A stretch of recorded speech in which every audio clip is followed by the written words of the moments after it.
Hey, hello, gentlemen and ladies. Welcome to my YouTube channel. I am Ashok from Tamil Nadu. Today, I am going to share my speech about popular Professor Samir Kandekar's death. He was died by suspected heart attack. During the time of death, he is on the stage meeting. Rest in peace to Samir sir. Behalf of my YouTube channel, I convey my condolences to his family members. Samir lived in Kanpur.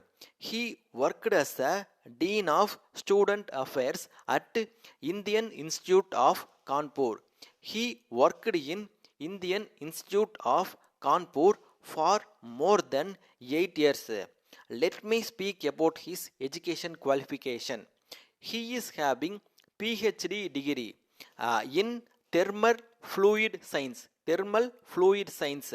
He studied in a university, a reputed university named as University of Stuttgart. He also studied in another reputed university named as Rani Durgavati Vishwa Vidyalaya University. Samir is a very good speaker. Rest in peace to Samir sir.